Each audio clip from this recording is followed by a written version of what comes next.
마감의 기술 함께 하실 시간입니다. 오늘도 최영지 전문가와 함께 하겠습니다. 어서 오세요. 안녕하세요. 네. 미국 증시가 약세를 비한 것에 비하면 그래도 오늘 선방했다고 볼 수 있을 것 같습니다. 오늘 시장 어떻게 평가해 보셨습니까? 네, 일단은 경제 지표부터 관세 이슈까지 정말 다양한 이슈들이 있었던 장세가 아니었나 생각이 듭니다.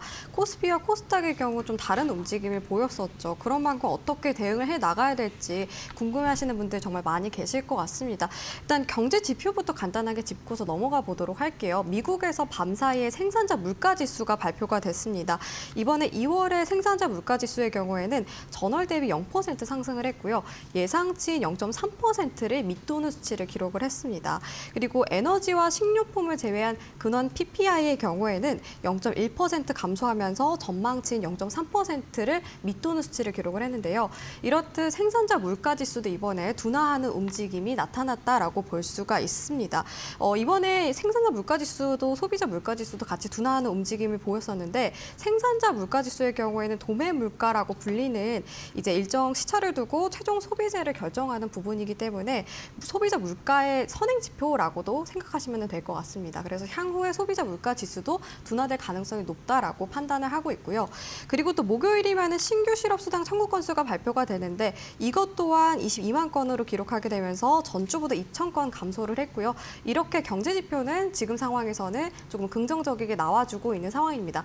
근데 저는 현재 상황보다 미래 상황에 대해서 대비를 하는 게 더 중요하다라고 말씀을 드리고 싶은데요. 그래서 관세에 대한 얘기를 역시나 빼놓을 수가 없다라고 말씀을 드릴 수가 있습니다. 밤사이 또다시 관세 관련해서 이슈가 있었죠. 최근에 12일에 이제 철강과 알루미늄에 대해서 관세 25% 부과가 시행이 되고 있고 이에 따라서 유럽연합이 보복 관세 조치를 좀 예고를 했습니다. 그러면서 4월 1일부터 미국산 위스키 등의 50% 보복 관세를 부과할 거다라고 예고를 했는데요. 당연히 이렇게 보복 관세 얘기가 나오게 된다면은 미국이 가만히 있지는 않겠죠. 미국도 마찬가지로 트럼프 대통령이 트루스 소셜에서 유럽연합에게 경고를 하면서 앞으로 유럽산 와인과 샴페인 등에 200%의 관세를 부과할 거다라고 이야기를 했습니다. 이렇게 또 관세에 대한 것들이 불거지게 되면서 또 불확실성이 더 커졌다고 볼 수가 있는데요. 근데 제가 매번 말씀드리지만 관세에 대한 내용들이 사실 계속해서 말이 바뀌고 있는 상황이잖아요.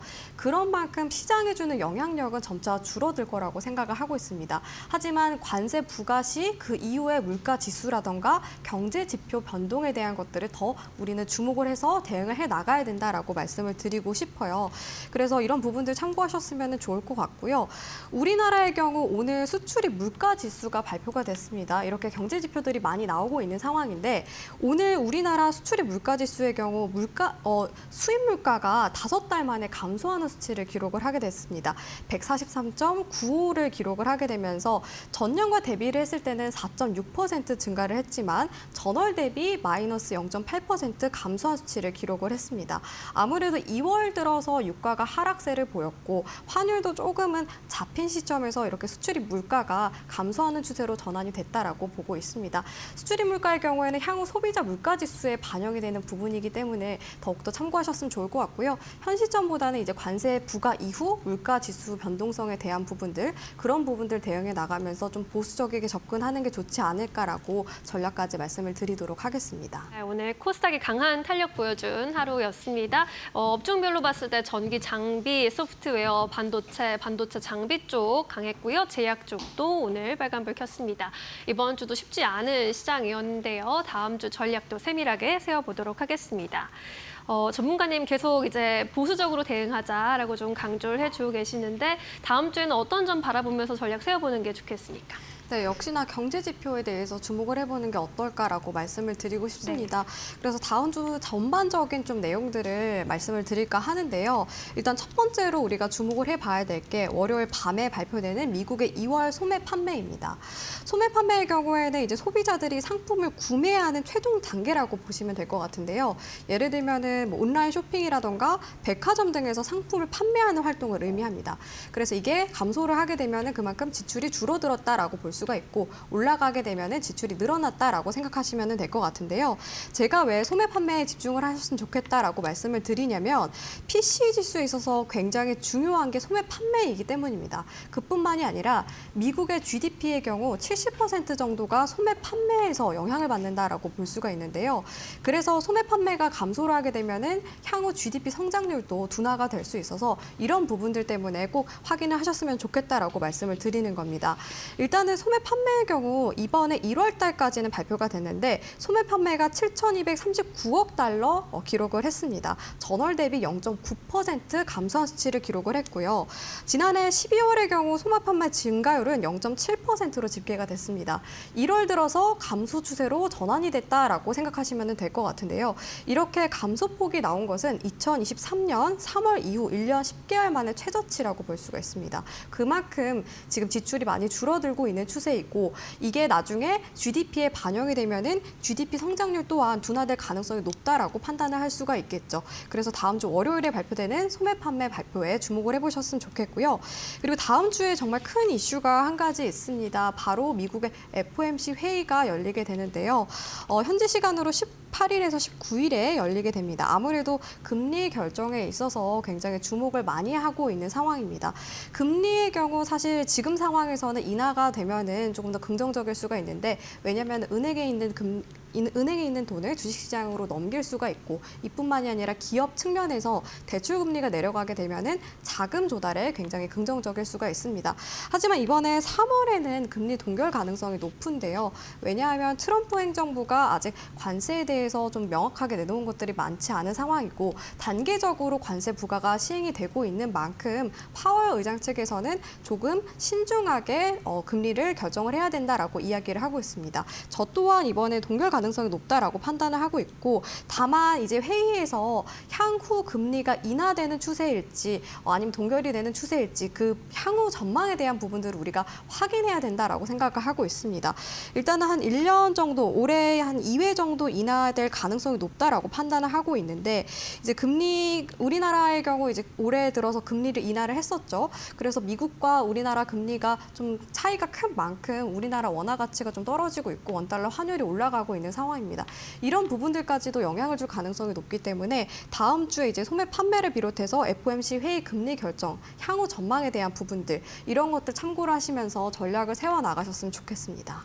네, 다음 주 월요일에 나오는 미국의 소매 판매에 집중해보자. 그리고 주 후반에는 FOMC가 열립니다. 지금 미국의 상황이 어지럽다 보니까 동결 가능성이 높은 상황인데 향후 이제 전망에 대한 코멘트 집중해보자라고 조언해 주셨습니다. 자, 이런 가운데 이제 다음 주 시초가 공략주 선정해봐야 할 시간인데 어떤 종목으로 월요일에 좀 공략을 해보는 게 현명할까요? 네, 제가 어제도 말씀드렸던 것처럼 사실 이렇게 시장이 어려운 만큼 단기적으로 접근할 수 있는 종목이 좋다라고 생각이 들어서 네. 오늘은 LS를 가지고 오게 됐습니다. LS가 사실 몸집이 큰 종목인데 왜 단기적으로 접근을 해야 되지 생각하시는 분들 분명히 계실 것 같아요. 그런데 이번에 좀 테마가 강할 만한 그런 이슈가 한 가지가 있었습니다. 이 부분부터 먼저 설명을 해드릴까 하는데요. 일단은 LS의 경우 전기라던가 전자 관련된 사업을 진행을 하고 있고 자회사를 통해서 전력과 전선, 그리고 반도체 등의 사업을 진행을 하고 있습니다. 그런데 2019년에 LS의 자회사인 LS전선과 호반그룹의 자회사인 대한전선 간에 갈등이 생겼는데요. 특히 LS전선이 이제 대한전선에 대해서 특허권 침해 소송을 걸었습니다.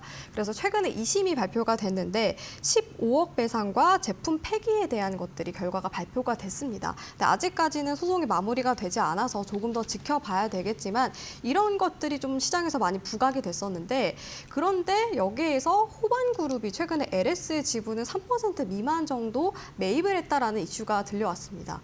그러면서 경영권 분쟁에 대한 가능성들이 계속해서 언급이 되고 있는데요. 이렇게 경영권 분쟁 초기 단계에서는 사실 시장에서 부각이 됐을 때 주가가 상승할 가능성이 있습니다. 왜냐하면 수급적인 측면에서 탄력이 붙기 때문인데요. 경영권 프리미엄이라고도 이야기를 많이 하죠. 그래서 사실 단기적인 관점에서 테마성으로 중심으로 좀 더 주목을 해보시는 게 좋을 것 같다라고 말씀을 드리겠고요. 이 이슈에 대해서는. 두 번째 좀 투자 포인트에 대해서 말씀을 드리자면 LS가 이제 지주 회사로서 다양한 계열사를 통해서 성장을 하고 있습니다. 그런데 이 자회사 가치에 대비를 했을 때 LS가 저평가돼 있다라고 저는 생각을 하고 있는데요. 자회사를 합산한 시가총액만 해도 9조 원이 넘습니다. 그런데 LS의 시가총액이 현재 4조 원 가량인데 그거에 비해서 훨씬 저평가돼 있다라고 판단이 되고요. 밸류에이션을 볼 때 우리가 많이 보는 지표인 PBR과 PER이 있습니다. PER의 경우 8.44배 정도이고 PBR의 경우 0.73배 정도로 저평가돼 있는 구간대다라고 판단을 하고 있습니다. 이에 따라서 저평가 매력도가 높다라고 생각이 들어서 좀 접근을 할 때 참고를 하셨으면 좋을 것 같고요. 여기에 더불어서 성장성이 당연히 중요하겠죠. 왜냐하면 기업이 성장을 해야지 그만큼 또 주가가 올라갈 가능성이 높기 때문에 성장성에 대한 것들을 참고를 하셔야 될 것 같은데 LS의 경우 최근에 희소, 금속, 텔루륨 등을 통해서 연간 50톤 이상 생산을 하고 있고 수백억 원 정도의 매출을 발생을 하고 있습니다. 그런 가운데 최근 들어서 뭐 중국의 수출 규제라던가 러우 간의 갈등으로 인해서 이제 희귀 금속 수요가 증가를 했고요. 가격이 올라가게 되면서 LS가 직접적인 수혜를 받고 있는 상황이라고 생각하시면 될 것 같습니다. 거기에서 더불어서 자회사도 계속해서 성장세를 보이고 있는데 특히 LS전선의 성장세가 좀 주목이 되고 있습니다. LS전선의 경우 최근 들어서 해저 케이블이라던가 이런 쪽으로 수주가 증가하게 되면서 LS도 같이 수주 잔고가 늘어나고 있는 추세인데요. 이번에 4분기만 해도 수주 잔고가 5조 2천억 원까지 늘어나게 됐습니다. 그러면서 사상 최대치를 재차 경신하는 모습을 보였는데요. 이렇게 수주 잔고가 증가하게 될 경우에는 향후 실적에 반영이 됐을 때 실적 개선이 이루어질 가능성이 높습니다. 그래서 수주 잔고를 꼭 확인을 하셔야 될 것 같고 지난 4분기의 경우 LS는 이제 전년 대비 21% 매출액이 증가를 했고 영업이익은 무려 94%나 증가를 했습니다. 이런 부분들까지도 실적 모멘텀으로 작용할 가능성이 높아서 참고하셨으면 좋겠고요. 제가 앞에서 말씀드렸던 이 세 가지 이슈에 따라서 좀 LS에 대한 기대감이 커졌지만 가장 먼저 좀 말씀드렸던 테마성에 대한 것들, 경영권 분쟁에 대한 것들은 사실 조금은 변동성이 클 가능성이 있고 리스크에 대한 것들도 염두에 두셔야 될 것 같아요. 그런 점에 있어서 사실 이렇게 LS 같은 종목들은 좀 손절가와 목표가를 명확하게 잡고서 접근을 하면 좋을 것 같아서 제가 가격적인 측면에서도 좀 추가적으로 브리핑을 해드리도록 하겠습니다.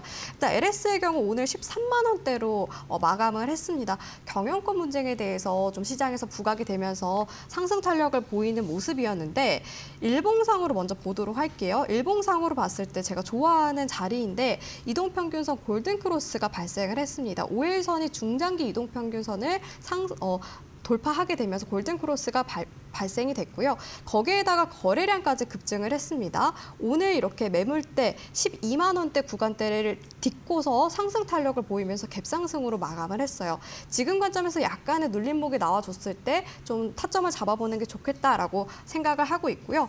월봉으로 보면서 손절가, 목표가를 좀 잡아드리도록 하겠습니다. 지금 관점에서 지금 추세를 전환하고 있는 모습인데 제가 상단선을 좀 그어놨습니다. 14만 9천 원대 정도인데요. 이 구간대를 보시면 아무래도 캔들이 윗꼬리를 달면서 밀린 구간대가 많이 있습니다. 그런 만큼 강한 저항대라고 판단이 돼서 목표가로 제시를 해드리도록 하겠고요. 손절가의 경우는 매물이 강하게 좀 쌓여있는 구간대가 있는데 바로 11만 원 구간대입니다. 이 구간대를 이탈을 하게 되면 아무래도 추가적으로 조정을 크게 받을 가능성이 높아서 11만 원대 손절가로 제시를 해드리면서 단기적으로 접근해 보시는 게 좋겠다고 마지막으로 말씀을 드리도록 하겠습니다.